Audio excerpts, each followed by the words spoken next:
Cuando quieras, entonces. Sí, voy a mover esto. Bien, pues el día de hoy me tocó hablar de de la enfermedad diverticular. Para iniciar, vamos a ver los diferentes conceptos de esta enfermedad.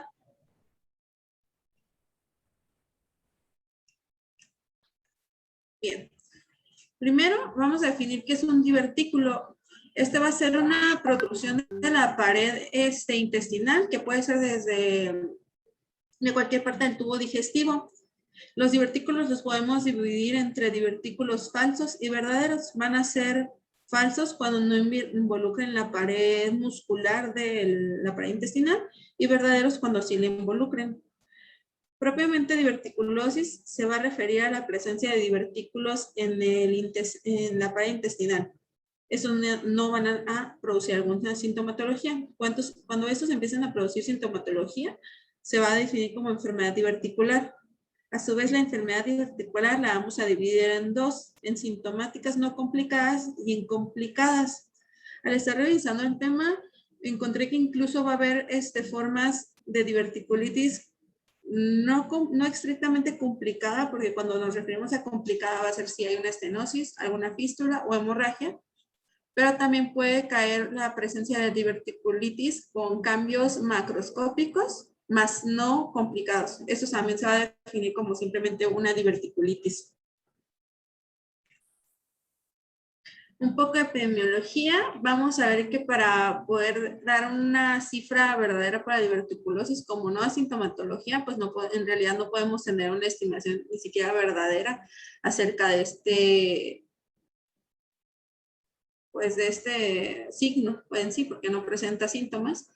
Y en cuanto a la información, pues la verdad nada más encontré información acerca en Estados Unidos, en la cual encontraron que hay una prevalencia menor a 32% en pacientes que son menores de 50 años y estaba aumentando con la edad, hasta llegando a ser de 71% en mayores de 80 años.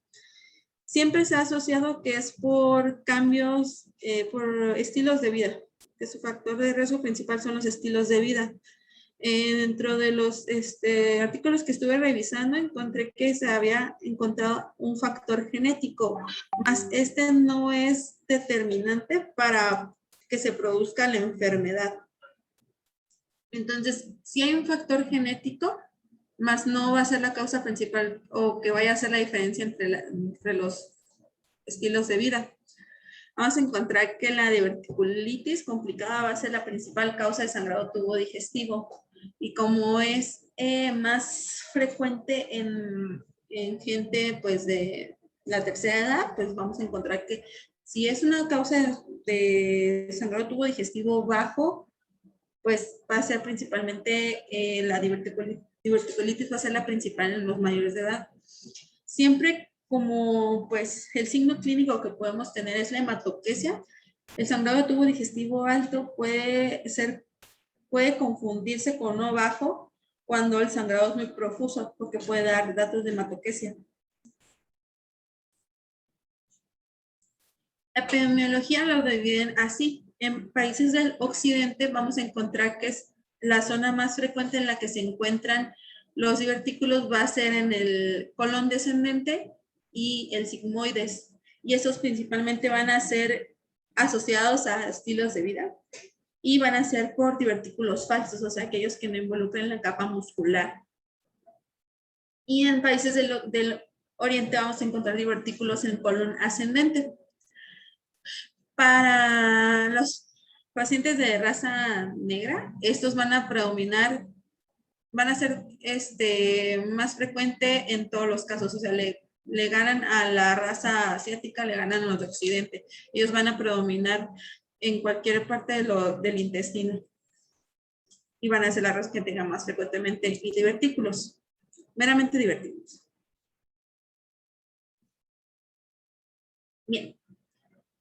Entonces, para como recapitular, la diverticulosis va a ser la presencia de divertículos. Eso no van a tener ninguna complicación, ni siquiera datos microscópicos de alguna alteración. La enfermedad diverticular sintomática no complicada, vamos a ver que se encuentran macroscópicamente, no va a haber cambios en la colonoscopia cuando lleguemos a hacer este estudio, pero sí va a haber cambios a nivel microscópico con infiltrados linfocíticos en la lámina propia. Y ya para enfermedades complicadas, pues estas van a ser más que evidentes. Va a haber hemorragia, vamos a ver en la colonoscopia una fístula o puede haber estenosis. Ya son lesiones macroscópicas. En general, para la enfermedad diverticular, como les comentaba, son los estilos de vida, todo aquello que llegue a afectar, pues, que pueden ser modificables. La principal causa que se ha asociado es la dieta baja en fibra. Esto, pues, ahorita que veamos la fisiopatología, pues comenta que aumenta la presión del intestino. Otro factor de riesgo importante es en hombres que sean mayores de 60 años, va a ir aumentando la frecuencia y que también sean fumadores. Bueno, por sí solo el tabaquismo es un factor de riesgo y por sí solo ser hombre y por sí solo ser adulto mayor. En pacientes en que hayan tenido ganancia de peso, pero posterior a la edad adulta, eso es un factor de riesgo, la diabetes y el consumo de alcohol. Las altas dietas en triglicéridos también los vamos a ver involucrados para la presencia de diverticulosis y esos también van a ser factores de riesgo para que la enfermedad se complique, para la diverticulitis. En uno de los artículos que revisé, mencionan que hay factores modificables que son principalmente los estilos de vida. Vamos a ver que la fisiopatología de los divertículos para enfermedad complicada va a parecer mucho a la fisiopatología de una apendicitis, pues en realidad sigue siendo como un sáculo que se obstruye y va a generar aumento de las unidades bacterianas, etc. Entonces, se menciona en el artículo que no debemos correlacionar la presencia, el consumo de semillas o nueces como factores de riesgo. Entonces, incluso eso se ha visto que pueden ayudar a prevenir. Entonces, se recomienda el consumo. También se recomienda aumentar la actividad física, disminuir el IMC, cesar el tabaquismo y no consumir AINES. El gen que les había comentado que estaba relacionado es el PHGR1 y es el que se ha relacionado y que se ha demostrado en mayor cantidad de estudios. Se hablaba de otros 3 genes involucrados, pero por no trascender o por no tener estudios, ya no los mencioné. Siempre va a ser más fuerte el factor del estilo de vida, de la dieta, el sedentarismo, que el genético. Bien, la fisiopatología de los para divertículos o diverticulosis, vamos a ver que se involucran 2, que es la alteración del tejido conectivo, o sea, que haya alguna debilidad en la pared, más el aumento de la presión intracolónica. Esta se relaciona con alimentaciones bajas en fibra, aumentan la presión intracolónica, por lo que producen esta dilatación de la pared en forma de sáculos. En pacientes en que tienen estreñimiento crónico, pues también como aumentan la presión intracolónica, también van a producir los divertículos. Vamos a ver también que los divertículos siempre se van a encontrar en la base, siempre va a ser la entrada de los vasos rectos que van a irrigar la pared del colon. Entonces, estas paredes van a ser, donde entra la arteria, van a ser las más delgadas, lo que va a producir que al distenderse sean las más débiles y se distienden. Conforme la presión o diferentes factores que se vayan asentando ahí, pues se puede producir la hemorragia. Esta hemorragia siempre va a ser no dolorosa. Bien, aquí en la imagen que coloqué es de un apéndice, pero la fisiopatología, como les decía, es lo mismo. Cuando hablamos de la fisiopatología de una diverticulitis, o sea, que se haya complicado, siempre vamos a ver que hay una obstrucción. como les comentaba, no hay relación de las semillas, entonces no pongo ejemplo las semillas, sino más bien un fecalito que obstruya, genera la presión, translocación bacteriana o lo que se llama disbiosis. La disbiosis se define como un desequilibrio del número o del tipo de bacterias que van a colonizar cierta parte. O sea, que esas bacterias no son comúnmente encontradas ahí o que están muy aumentadas de, de crecimiento de la población. Eso puede relacionarse mucho con el SIBO. Entonces, de hecho, el SIBO y tanto este tratamiento se da igual. El asociar sedentarismo, consumo de carne roja, obesidad y tabaquismo nos va a producir un estado proinflamatorio, lo que va a afectar todavía más en el caso que haya pacientes con divertículos que tengan este comportamiento, van a producir mayor riesgo de diverticulitis. Bueno, de manera gráfica se menciona que la fisiopatología de la diverticulosis están involucrados los datos, tanto el envejecimiento, la genética y los estilos de la dieta y los estilos de vida. Se involucran aquí dos factores, que es una abnormalidad neuromuscular, como ya lo mencionaba, el adelgazamiento de la pared por ser mismos lugares donde entran los vasos. Y también se menciona que existen, que hay neurotransmisores que van a estar afectados, como la taxicidina, pero en cuanto a en la fisiopatología de los divertículos, en sí todavía no se ve afectada, pero va a iniciar. Bien, entonces nada más hay un aumento de la presión intercolónica, se produce el sáculo, más no está pasando nada más. En el caso de la enfermedad diverticular sintomática no complicada, vamos a ver que ya va a existir, aparte del sáculo del divertículo, va a haber aumento de las colonias bacterianas. Aquí es donde ya empieza a existir la disbiosis, que es lo que habíamos mencionado anteriormente. Existe el adelgazamiento de la pared y expone ciertos nervios. Entonces, aumenta la sensibilidad junto con las taquicininas, que se demuestran que son como neuromoduladores, que aumentan la respuesta nerviosa. Entonces, todavía están más sensibles las fibras nerviosas, lo cual ya empieza a producir sintomatología. La sintomatología es bastante inespecífica, como vamos a ver más adelante. Cuando ya estamos hablando de cambios macroscópicos que podríamos ver en una endoscopía con las diverticulitis, las unidades de colonias bacterianas van a estar todavía más aumentadas, van a ser bacterias que usualmente no están allí. Principalmente va a ser por la presencia de un fecalito, va a aumentar la respuesta inflamatoria, la sensibilidad de los nervios va a ser más aumentado y ya va a empezar a haber afectación de la pared de la barrera intestinal. Más todavía no existe que vaya a haber alguna otra complicación, simplemente ya está habiendo una respuesta inflamatoria aumentada. En cuanto a la fisiopatología de las hemorrágicas, pues más o menos ya lo expliqué. Aquí donde dice vasa recta es donde están las entradas de los vasos que van a irrigar a la pared. Esas áreas suelen ser las más delgadas. Entonces, al aumentar la presión colónica son las que probablemente van a aguantar menos, por eso es que pueden producir sangrado. Esos sangrados pueden ser bastante profusos y también no dolorosos. Entonces es una clave en términos de adulto mayor con sangrado tubo digestivo bajo, probablemente no sea doloroso, entonces ya podremos iniciar a pensar en una diverticulitis. Bien.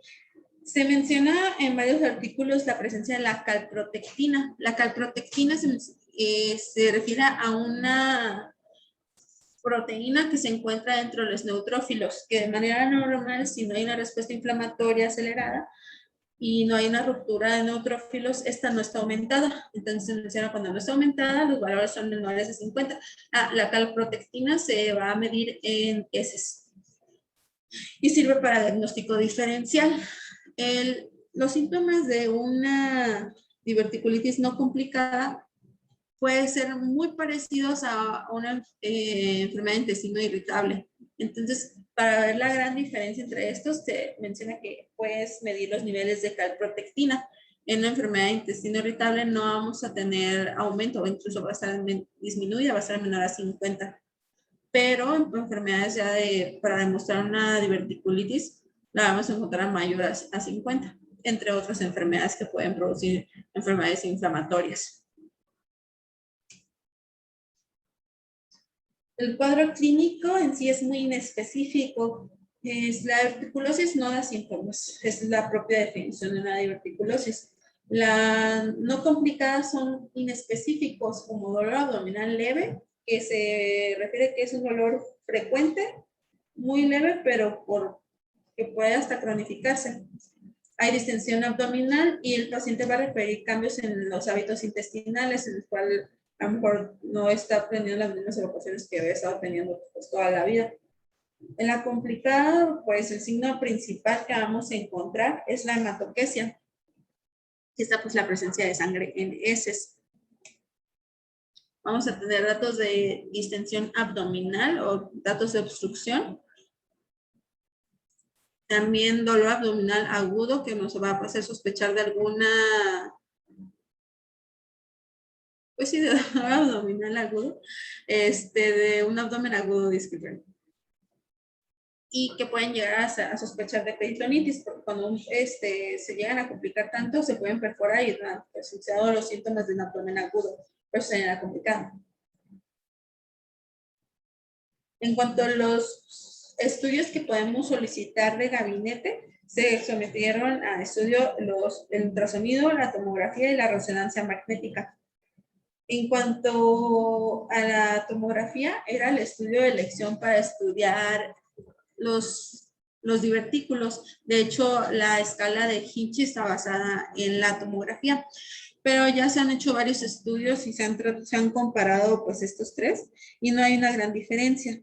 De hecho, el ultrasonido y el ATAC tienen una sensibilidad y una especificidad bastante parecida. Aquí las diferencias ya sea por lo que nosotros queramos buscar. Siempre el ATAC va a ayudarnos a definir más diverticulitis complicadas, más allá que el ultrasonido. Y en cuanto a enfermedad no complicada, tanto el ATAC como el ultrasonido nos pueden ayudar a diferenciar. La resonancia magnética también tiene una especificidad y una sensibilidad bastante parecida, más por su poco alcance no es la más recomendada. Solamente se menciona que puede ser de mayor ayuda en pacientes jóvenes, definiendo a los jóvenes como menores a 50 años. En cuanto al ultrasonido, los hallazgos que podemos obtener son engrosamientos de la pared que se van a representar con hipoecogénicas de la pared y van a estar rodeadas por una imagen hiperecogénica que es como un anillo alrededor del divertículo. Ya si esto se empieza a complicar, puede haber líquido libre, podemos encontrar abscesos, fístulas y el ultrasonido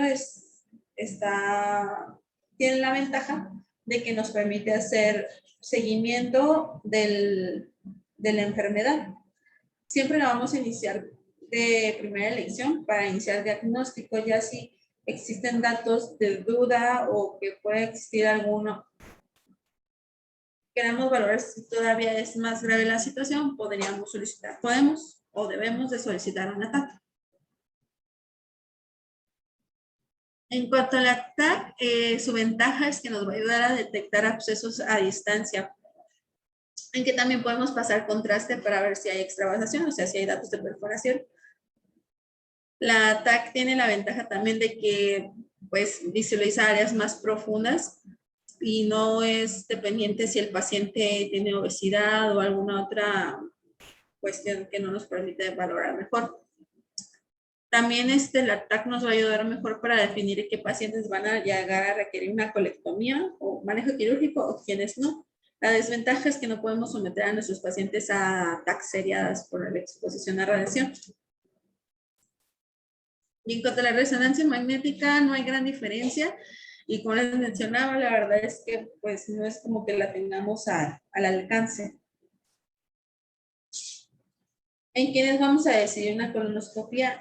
Antes se regía que simplemente es que si tienes una diverticulitis complicada o pues el paciente estaba muy deteriorado, pues no vas a hacer una colonoscopia. En el artículo no se niega la utilización de la colonoscopia, simplemente valorar según el paciente y ver si posterior al evento agudo podemos realizarlo, ya sea 6 o 8 semanas después, para descartar cáncer, ya que también los síntomas que mencioné al principio también son bastante parecidos a un cáncer de colon. La ventaja de la colonoscopia es que también nos va a ayudar a identificar la presencia exacta de una hemorragia y poder darle tratamiento. En el caso que no podamos tener el alcance de una colonoscopia y si tengamos una angiografía, pues también se puede utilizar, pero pues la verdad es que también la angiografía con embolización se me hace tan difícil de tener como una colonoscopia. También nos va a ayudar bueno, cuando haya sospecha de que el sangrado puede ser de origen alto, ya sea por los antecedentes del paciente o por la clínica que nos haya dado el paciente, si sospechamos de uno alto, primero se hace una endoscopia y luego la colonoscopia. Existe una clasificación llamada TICA, que es una clasificación por endoscopía, colonoscopia, que nos va a definir el riesgo de recurrencia. Esta va a dividirse en 4 sectores, según la localización del divertículo, ya sea si es izquierdo o derecho.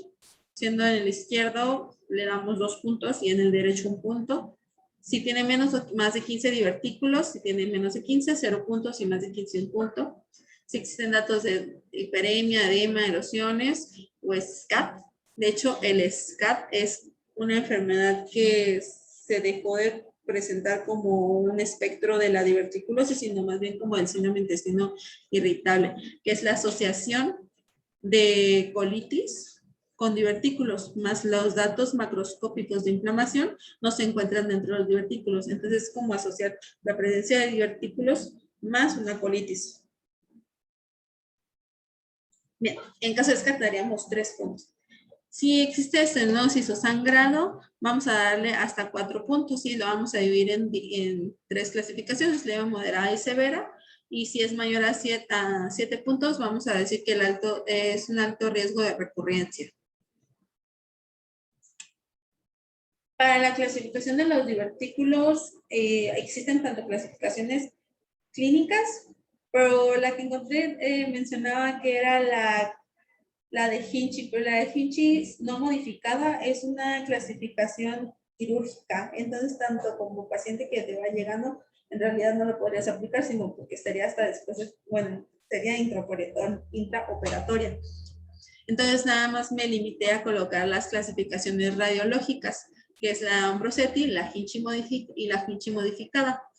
La de Ambrosetti se divide en 2, en moderada y severa. Y vamos a ver que si es un engrosamiento menor a 5 milímetros o inflamación de la grasa pericólica, va a ser moderada. Y ya severa serían abscesos, presencia de aire extraluminal o que se haya fugado el contraste.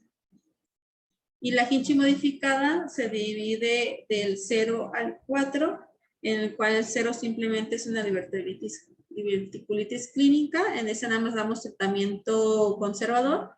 En el caso de la Hinchey 1, ya sea 1A o 1B, el tratamiento es conservador o con drenaje percutáneo. En cuanto a la Hinchey 3 y 4, el tratamiento va a ser quirúrgico. Veremos el tratamiento de la enfermedad diverticular no complicada, en la cual se basa en 3 rubros. En el sugerir que el paciente aumente su cantidad de fibra, más no es una exageración, simplemente que cumpla con sus requerimientos diarios. El inicio de antibioticoterapia y antiinflamatorios. La antibioticoterapia va a ser a cargo de la rifaximina. La rifaximina tiene muy poca absorción intestinal, entonces completamente se queda en la luz.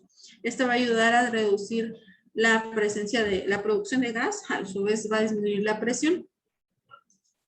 El tratamiento en el SIBO también se va a tratar con la rifaximina, por eso es que también lo escribí allí. Y la rifaximina, por su poca absorción, produce bajo riesgo para resistencias. Entonces, sí es un tratamiento que se puede prolongar hasta por 1 año. La mesalazina la vamos a utilizar como un antiinflamatorio y este asociado más a un aumento en el consumo de fibra en la dieta diaria, se ha visto que sí reduce la sintomatología y también la presencia de recurrencias de eventos de diverticulitis o la ocurrencia de diverticulitis. También asociar probióticos. Como veíamos que durante la fisiopatología de la diverticulitis, vamos a encontrar que hay disbiosis.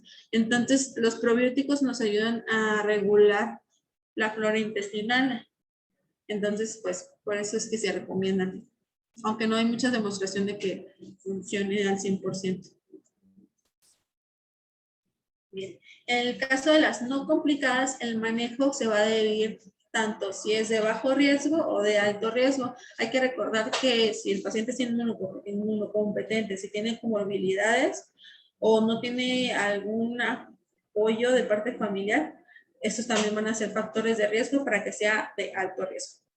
Siempre vamos a valorar la respuesta leucocitaria, la PROCA, si es menor a 50 vamos a definir que no hay complicación, si es mayor a 200 puede haber sana peritonitis o perforación.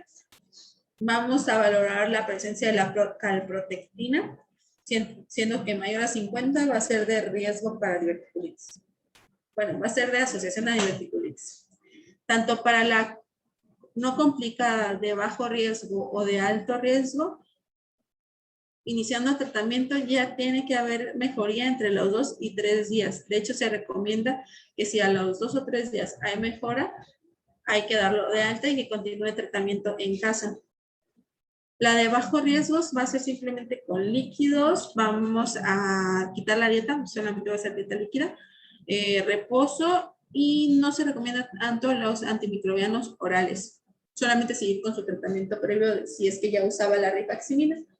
Y en los de alto riesgo se sugiere hospitalizarlos, dejar en ayuno, iniciar líquidos por vía intravenosa y antibióticos en vía intravenosa. Ahorita veremos cuáles son los antibióticos. Y ya dependiendo si hay respuesta o no respuesta, se decide. Si hay respuesta, se da de alta. Si no hay respuesta, se prolonga la estancia y se continúa con un tratamiento antibiótico B o si es que se tiene que escalar.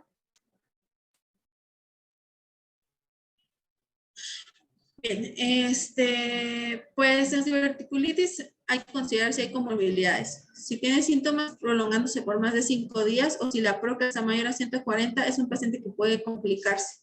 Y el 10 al 20% de estas complicaciones van a llegar a cirugía. Y la cirugía es bastante... ya llega a incapacitar al paciente en ciertos aspectos. En las fases agudas de la enfermedad diverticular sin complicación, más los diverticulitis que no llegan a tener algún absceso o fístula, es el mismo tratamiento que vimos anteriormente. Y cuando vamos a hospitalizar a estos pacientes, el tratamiento antibiótico va a estar a cargo de metronidazol y ciprofloxacino, en el cual se puede dar 7 a 10 días. Si el paciente presenta sin complicaciones con adecuada evolución, no hay razón para la que llevar al paciente 7 días, sino con 4 días estaría más que suficiente porque no hay diferencia según los estudios. Ya si hablamos de una diverticulitis complicada, vamos a dividirla si hay absceso o si es una peritonitis purulenta o fecal. En el caso del absceso, si este mide menor a 4 centímetros y no hay datos de sepsis, el paciente esté clínicamente estable, se puede manejar desde casa voluntariamente con simplemente dieta líquida, los antibióticos orales, etc. Y pues de constancia de vigilancia. Pero si el absceso es mayor a 4 centímetros, se decide su hospitalización, más no el manejo quirúrgico, simplemente un drenaje. Este drenaje se menciona que puede ser guiado por ultrasonido y retirar, a lo mejor no drenar todo el absceso, pero llevarlo hasta cierto punto en el cual pueda ser manejado por vía oral. Y si no responde, se podría pensar en un segundo drenaje. Si no responde, ya sería tratamiento quirúrgico. El caso de las peritonitis purulenta o fecal ya es completamente manejo quirúrgico. Aquí lo que va a decidir cuál manejo quirúrgico va a ser la estabilidad o inestabilidad hemodinámica del paciente. Siempre se va a dejar en ayuno ya bajo estas instancias. En el caso de que sea un paciente inestable, se decide por el proceso de Hartmann, o en el cual simplemente hay una ileostomía y con colocación del estómago. Y si está hemodinámicamente estable, se decide por la colostomía en loop, que es, pues, así como menciona la imagen, se deja por fuera, pero sin recortar el intestino, simplemente se dejan la porción terminal y proximal en el abdomen.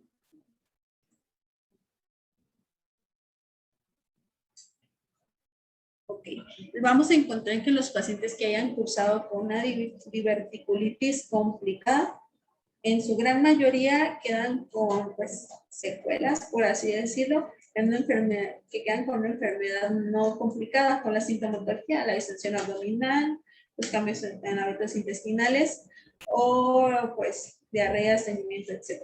Síntomas en específicos intestinales. El riesgo de recurrencia vamos a encontrar que no es muy alto.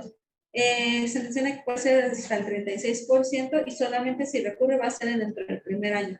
Difícilmente vamos a encontrar que después del primer año vaya a haber recurrencias. Tampoco se recomienda que el paciente consuma demasiada fibra, o sea que tampoco solicitarle que sea como suplementos alimenticios, simplemente alimentos altos en fibra. Y se recomienda el inicio de mesalazina más rifaximina, en el cual se va a dar por 7 días en el mes y luego al siguiente mes otros 7 días, y esto por un año, y se ha mostrado que evita las recurrencias y también la recurrencia de la sintomatología. Y eso sería el tema. Como parte cultural de mi tema, pues quiero hablarles un poco de la cerveza. Cuando estaba en el internado, no sé por qué me gustó mucho leer la cerveza y pues me quedé con estos datos, que no son así como que muy específicos, pero sí son como datos curiosos acerca de la cerveza. Vamos a encontrar que siempre la cerveza va a ser en base a estos 4 elementos: agua, malta, levadura y el lúpulo. El lúpulo, pues, es lo que en sí va a dar el sabor amargo de la cerveza. Y dependiendo de cómo demos estas proporciones, va a ser el sabor de la cerveza que vaya a tener. Entonces, la cerveza difícilmente va a tener más ingredientes que estos. O sea, sí se le agrega diferentes sustancias para darle diferentes toques de sabor, pero estos elementos siempre los va a tener. Yo sé que es una imagen muy chafa, pero me gustó porque demuestra muy bien cómo es el inicio de la producción de la cerveza, en el cual después se tiene la cebada, se limpia, se filtra, se limpia con agua otra vez y se le agrega el lúpulo hasta la cocción para evitar que pierda la característica amarga de la cerveza. Aquí lo que pues me parece importante, o lo que me parece relevante, es que dependiendo de cuántas veces nosotros fermentemos la cerveza, va a ser la cantidad del nivel de graduación de alcohol que va a tener. Entonces, los monjes belgas fueron los que en este proceso a ellos se les ocurrió hacer las cervezas de doble o de tercera fermentación, y son cervezas que llegan a tener hasta casi 15 a 18 grados de alcohol. No, es un montón. He visto algunas que hasta de 20 grados de alcohol, entonces casi es como un vino. Aquí tenemos a los jefes cerveceros belgas. De hecho, como se les ocurrió hacer de esta manera, porque como era muy difícil que ellos accesaran a la ciudad, a las ciudades de ese tiempo, fue una manera de preservar más sus cervezas y pues las hicieron todavía más fuertes, más resistentes. Algo que siempre me llama la atención y que creo que muy pocas personas saben es que en realidad la cerveza no se divide en clara o oscura. La gran división de las cervezas va a ser si es lager o ale. Y como bueno, yo sé que los nombres no parecen que dicen eso, pero ale significa alto y lager significa sótano. Entonces, ale Al significar altos son cervezas que se van a fermentar a temperaturas altas y las lager son cervezas que se van a fermentar a temperaturas bajas. Esto coincide que la mayoría de las que tienen temperaturas bajas son claras. De hecho, casi todas las cervezas comunes, las que encontramos así de venta comercial, son lager. Y de las ale son las oscuras y las más fuertes. Aunque no necesariamente que sean oscuras para que sean fuertes o altas grado de alcohol. Un poquito de los estilos. De entre la diferencia en stout y una porter, mucha gente dice que se diferencian en sabor, que uno es de café, que otro es de chocolate. La verdad es que no es cierto. La stout y la porter en muchas referencias de páginas cerveceras mencionan que no hay una gran diferencia, ni siquiera una diferencia en cómo se producen. Tanto una como puede ser como de chocolate o de café, pero sigue habiendo la diferencia porque habían nacido en dos partes del mundo diferentes. Entonces yo creo que por cuestión de orgullo sigue siendo una diferencia. Algo que me gusta mucho de esta cerveza es el origen. Mencionan que por su nombre es Indian Pale Ale. En el tiempo de 1639, cuando hacían los viajes a la India que estaban queriendo gobernarla, mandaban a los esclavos en vacaciones, pero como estaba muy lejos y tardaba mucho tiempo, la cerveza siempre se les echaba a perder. Entonces se les ocurrió hacerla más amarga, ponerle más lúpulo y hacerla de fermentaciones altas. Entonces la cerveza difícilmente se echaba a perder. Entonces esta cerveza es muy clara, es de casi siempre toques cítricos, parece que saben como a naranja, pero es muy, muy fuerte. Y su graduación del alcohol puede llegar a ser también muy alta. En cuanto a la Pale Ale, es la típica ámbar que conocemos. También son como versiones cítricas, pero sin ser tan lupulosas, como dirían, como la Indian Pale Ale. Algo que también me gusta mucho es que pues la gente que dice saber de cervezas menciona que el vaso es muy importante, que no deberíamos de tomar cervezas en medias, pero pues igual no hay una gran diferencia. La cosa es que mencionen que dependiendo del tipo de la boca del vaso de la cerveza va a producir cierto efecto en la cerveza.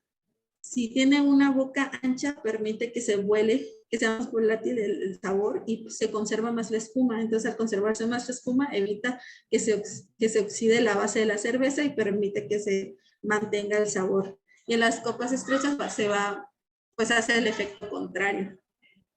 Pero en sí, eso es como que los temas que más me gustaban. Ya después, con más tiempo, a lo mejor hablamos mejor.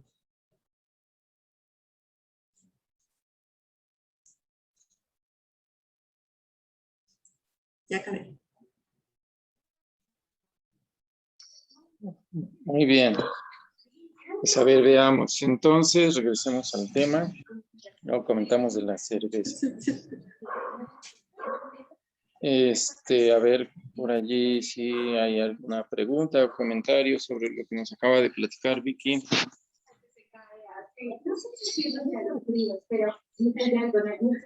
A mí me quedó la duda cuando hablaste de la Proca. Victoria, no sé si le pudieras regresar esa diapo. La Proca. ¿Cómo? ¿Esta o la otra? Esa. O sea, siempre yo creo que es importante que debes de poner como las unidades, ¿no? Porque ahí es más de 200, pues la Proca siempre se reporta como .1, más de 2, más de 10, o sea, Sí. entonces ahí sí está como extraño. ¿No te habrás confundido con la PCR, la proteína C reactiva? Porque según yo, no sé si es que me perdí, no mencionaste nada. Y ahí justamente en tu cuadro lo menciona, ¿no? O sea, abajo de 5 se supone que podríamos interpretar una PCR como una enfermedad inflamatoria intestinal y por arriba ya podríamos considerar que sea una diverticulitis. Entonces, o sea, nada más ahí. Pero la calprotectina o la procalcitonina. La proteína C reactiva. O sea, no sé si te estás Ok, confundiendo ok. ahí. Ajá. Pero creo que sí me estoy confundiendo. Ujú. Entonces, o sea, nada más para que aclararlo. Sí, ahorita lo busco bien y lo mando. Ujú. Porque sí, mismo me creaste esa misma duda.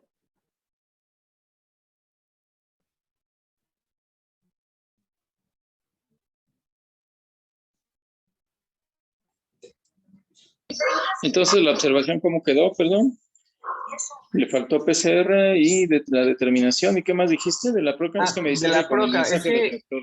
ajá, es que la PROCA no está poniendo como las unidades como se reporta por lo general. Entonces, por ejemplo, una PROCA por arriba de 200, pues yo jamás he visto un reporte así. Entonces, o sea, siempre vemos arriba de 1, ¿no? Menos de 0.1, una persona sana, arriba de 1, infección bacteriana, arriba de 8 a 10, por ejemplo, un choque séptico. O sea, ese 200 no está, o sea, no sé, creo que te has de ver confundido.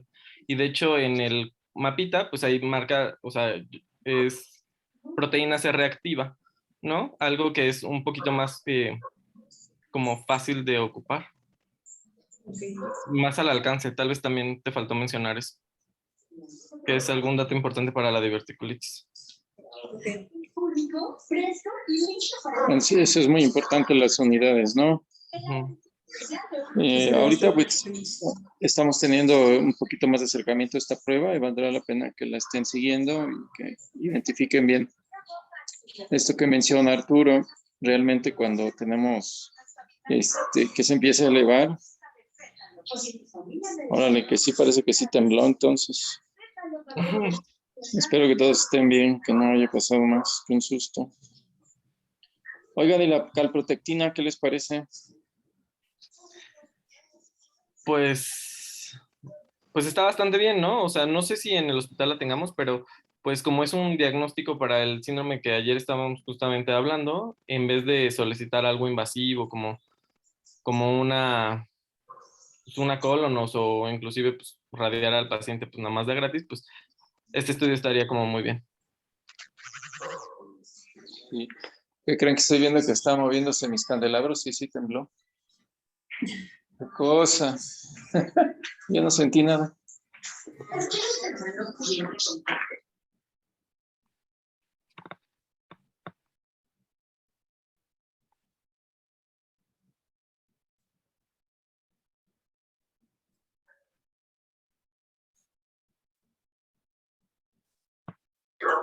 Bueno, a ver, por ejemplo, falsos positivos y falsos negativos de la calprotectina. ¿Qué significa entonces la calprotectina? Si le pusieron atención.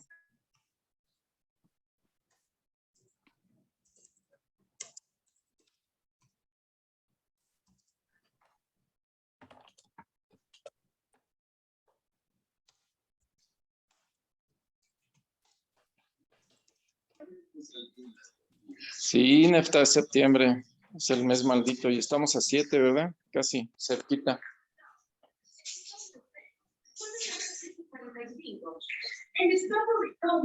El uso de AINES, ¿qué le hace a la calprotectina, muchachos? No sé si leíste algo, Vicky. No. El uso de... ¿Y en niños? ¿Los aires? Habitualmente los niños tienen niveles menores y los AINES los elevan. ¿Y cuál es uno de los medicamentos más frecuentes en el adulto mayor? Es AINES, ¿no? Para el dolor. Entonces, tenlo presente para cuando se haga el protocolo. Siempre va a significar un proceso inflamatorio. Ajá. Del tratamiento, ¿cómo lo vieron? ¿Les quedó claro cómo lo vamos a usar?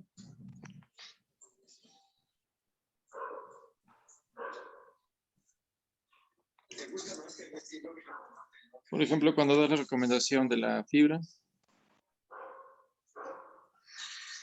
¿cuánto es suficiente fibra o que aumente la fibra? ¿Cómo le vas a decir al paciente? Coma más verduras, fruta, cereal, o cómo se lo recomendamos.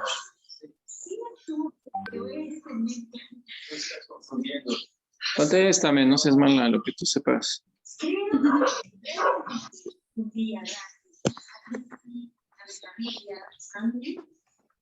Con lo que estoy haciendo aquí. Yo siento que no puedes decidirte porque no. Es que me gusta mucho, pero quiero probármelo una vez más antes de decidir. Sí, eso puede ser. Ojalá solo te decidiera. ¿Qué es eso?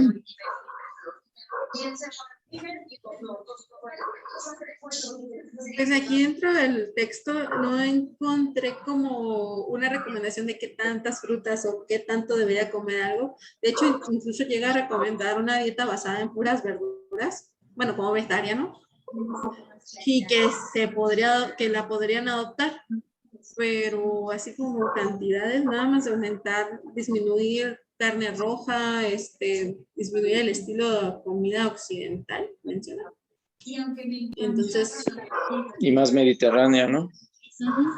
Es lo que te recomiendan. Bueno, la fibra que normalmente nosotros consumimos, de acuerdo a nuestra dieta, porque precisamente está llena de harinas, alimentos procesados, carnes, alcanza 5 a 7 gramos máximo al día. Y lo que requerimos es que tengan un consumo mínimo de 15 gramos, pero por cada 1000 calorías, para que sea una dieta rica en fibra. Nos podemos encontrar con problemas por la cantidad de verduras que deberían de consumir o qué tipo de complemento le vamos a dar. Hay naturales y hay las fibras, ¿no? Que se disuelven y que las podemos ocupar. Así como curiosidad, revisen qué cantidad de fibra le pueden dar con una porción de cereal. A ver quién conoce cereales que aporten suficiente fibra.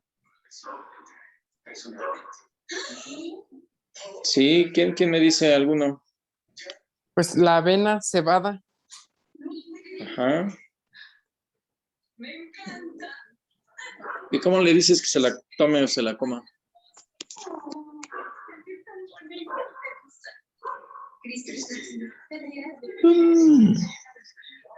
Se puede hacer de diferentes maneras, pero bueno, miren, a lo que voy es que revisen las presentaciones comerciales que tenemos, desde el Metamucil, desde el Fibramax, el All Brand, los panes integrales, para que ustedes más o menos estén enterados de qué, porque a alguna gente no le va a gustar el cereal, el All Brand casi a nadie le gusta porque es muy seco, lo dejas un ratito y se hace ahí una pasta toda pues fea, que no es fácil de comer, y algunos cereales que son un poquito más benévolos en el paladar, son un poquito más caros, no les gustan.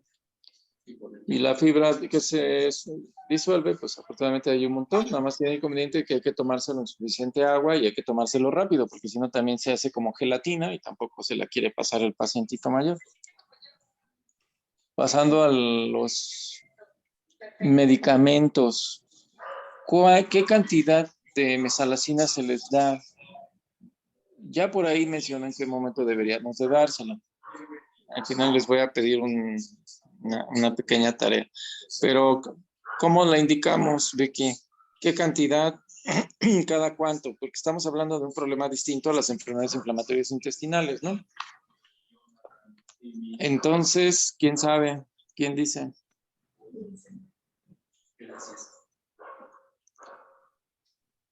Ya se paró, estaba así. ¿En serio? Sí, muy movido, de verdad. Aquel también se movió, pero no tanto. Aquel fue están las ventanas cerradas.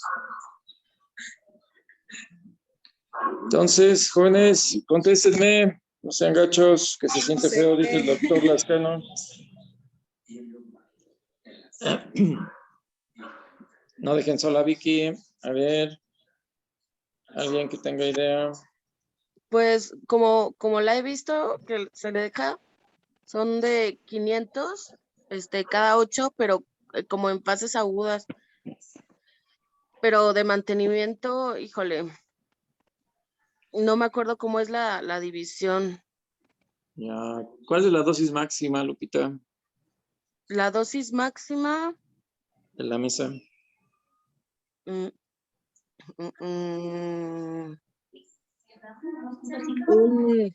un gramo 500. 1 gramo 500. A ver, ¿quién da más? ¿Quién da menos? No, según yo es un poquito más, ¿no? Son creo que 2.6 o algo así, casi 3.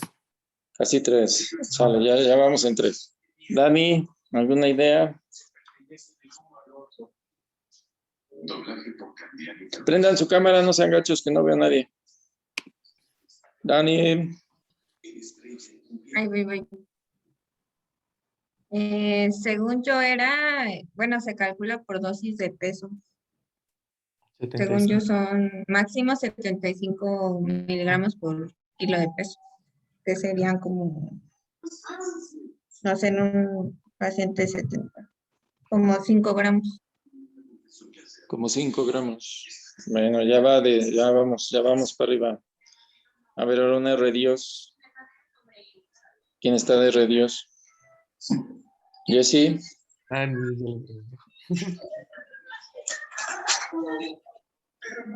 Como ¿Saben dijo por qué? Dani, de 30 a 50 dosis estándar por kilogramo y máximo 75 Esa fue Alma, ¿verdad? gramos. Ujú, ahí, yo, Alma. Ok. Bueno, muy bien. ¿Y se divide en cuántas dosis al día o se puede dar en una sola dosis? Al final la respuesta es 4.5 gramos, ¿eh? Es la dosis máxima. 1.5 gramos cada 8 horas. O los 4.5 de un jalón, pero pues quiero decirles que la presentación máxima es de 500 miligramos. Y son un buen de pastillitas para tomarse 4.5 gramos. ¿Ya? Además de que, pues, todas las instituciones se supone lo tienen en cuadro básico, pero ahorita no hay. Ajá, entonces hay que comprarlo y si sale en una rentita buena, la pura mesa. Más o menos sale como casi en 5,000 pesos la dosis máxima mensual. Y de ahí parte de lo que necesito que ustedes vayan viendo, cómo se usa, cuándo se indica, qué dosis se indica, qué tiempo se le va a dejar. Yo creo que las observaciones que nos pone por ahí en los cuadros son a tenerlas presentes por cualquier situación que le pueda apoyar al paciente, pero pues, que sepamos cómo se va a usar para que sea de utilidad real. Ajá. Pues encontré que hasta 2.4 gramos por día, en el caso de diverticulitis. ¿De colitis cuál? No, de diverticulitis. Ah, O sea, de sí, diverticulitis. Ahora sí, sale. sí, o sea, dice 2.4 gramos por día asociado a probióticos y rifaximina. Ok, bueno, ya vamos aterrizando lo mejor, ¿verdad? Bueno, ya bien. Entonces, esa es la dosis habitual. La dosis máxima que damos 4.5 gramos al día. Y el flonol o la rifaximina, ¿cómo se utiliza? 800 miligramos por día. 800 miligramos por día. ¿Y cómo viene la presentación? Ahí sí, no sé. ¿Es la única dosis? ¿Hay más? ¿Hay menos? Ahí está. El temblor estuvo en magnitud 6.9. Ahorita le están pasando las noticias.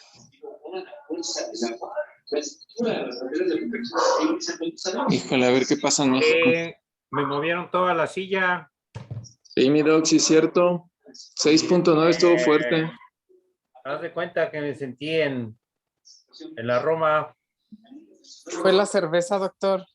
Órale, También ahorita me voy a tomar una mejor. Pues mejor de una vez ya. Sí. La negra. Ahí hay artesanales muy buenas. Seguro Vicky ya fue, ¿verdad? Como 6, No, 9, todavía no. ¿no? 6.9, ahorita están sacando el reporte. Estuvo intensito. Sí, pero aquí sí se sintió. Sí. A ver qué pasó. Sí, doctor, adelante. Entonces viene la presentación de 200 y... 100 también. ¿Eh? Viene de 100 también. Ajá. Ok. Yo sí la uso. Sí la he usado pues en varias ocasiones con muchos pacientes. La que casi siempre encontramos es la de 200. ¿Sí? Y la dosis que suelo manejar es de 200 cada 8 o 7 días. Y se le hace todo el resto del protocolo como viene por allí, pero sí hay que ponerle un poquito de atención a la forma de la prescripción para los RS1. Ayer igual quedamos un poquito debilones en esa última presentación. Y yo siempre les digo que es lo más importante que ustedes tienen que aprender. Obviamente tienen que aprender cuadro clínico, que se tienen que preguntar, qué tienen que explorar, luego qué es lo que se solicita, pero así como que el moño del que su paciente va a salir de su consultorio es su receta.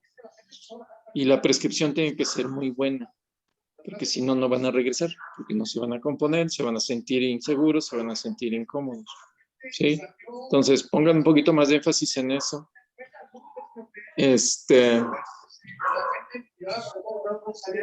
Sí, están pasando varios daños ahí en el centro. Perdón, estoy distraído, estoy en las dos.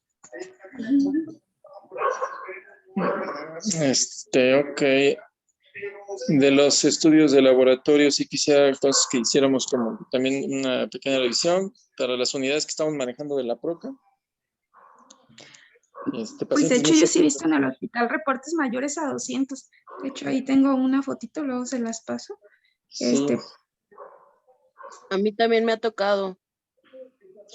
Sí, que hay que ver las unidades, ¿no? Quedamos, porque sí, en medio privado las unidades es 1, ¿no? Y cuando las superas ya aguas, ¿no? No, ya está en 5, ya está severo el asunto. Y aquí estamos manejando otras unidades. Entonces no se les olvide eso nunca, siempre hay que pedir en qué unidades estamos midiéndolas en los laboratorios. No es lo mismo laboratorio Corregidora que laboratorio Salud Digna, ¿sí? Así es un ejemplo muy sencillo, pero que aquí en Querétaro es clásico. Ahorita medio mundo está yendo a Salud Digna y nos dieron con unos reportes bien raros. ¿Sí? Entonces, el doctor no sé si ya se fue a ver su... Ya se fue, ¿verdad? Doctor Lascano, ¿quiere preguntarles o decirles algo? ¿No se cayó nada? No, nomás se me tambaleó todo mi candelabro. Sí, bueno, sí se hizo péndulo. Aquí un cuadro. ¿A poco? Sí. ¿Quién sabe cómo está en México? ¿Quién sabe? ¿Alguien que esté en México de los ¿Tienen muchachos? familiares allá? Felipe, ¿no? Está Felipe por allá. Felipe, que todo bien. Y nuestros ex compañeros ¿Y alguien más tiene coerres familiares también allá? están comunicándose de la raza, que algunos están de guardia, los desalojaron, pero todo está bien. Que sí estuvo fea la sacudida. Se fue la luz en Que varias zonas. se fue la luz y por ahí algunos transformadores sacaban chispas y cosas así. Okay. Pero no se cayó nada, ¿verdad? Pues hasta ahorita no han dicho nada, creo que no. Aparentemente no. Está bastante con la gente. Entonces aquí continuamos pendientes de la lluvia y bueno, pues bueno. Muy bien, del tema algo, doctor. No, y ahorita con lo del temblor, pues me quedé chiscado. Ok. Pero mañana sí comentamos. Espero que no haya ningún problema con los que tienen familiares allá. Sí, esperemos que no. Voy a apenas a ver cómo está. Si quieren, si no hay nada, mañana revisamos también lo de las rúbricas para la retroalimentación. No sé si quieran ver eso también. Sí, Doc, está bien. ¿Cómo los han calificado y por qué los han calificado así? Ok. Sí, no sé qué les parezca. Ahora había quedado pendiente de mi tema de Casi no te escucho, Sandy, casi no te escucho. Perdón, que había quedado pendiente el tema de ERGE de tratamiento refractario. Y me habían encomendado el tema. Bueno, de la no erosiva. Tratamiento, ajá, Refractaria Sí. de tratamiento. Ah, bueno, si quieres vemos eso también, vemos esas dos cosas. Yo creo que sí puede dar tiempo, ¿no? Porque no es muy, Es el tema no breve. es muy largo. Del ¿Te 81. parece bien? Está muy bien. Entonces ya mañana, si quieren, ya platicamos con calmita. Yo quisiera que le echaran bien la revisión a este otro tema, porque es uno de los diagnósticos más importantes en el adulto mayor en cuanto a lo diferencial. El síndrome doloroso abdominal en el adulto mayor siempre debe de involucrar este tema, junto con otros, ¿no? Como es el colon irritable y la isquemia intestinal. Pero este es bien importante, ¿vale? Entonces, si quieren, mañana platicamos. Gracias a todos, nos estamos Sí. viendo. Cuídense. Hasta luego. Y avisan Ándale. cualquier cosa. Sí, que estén bien.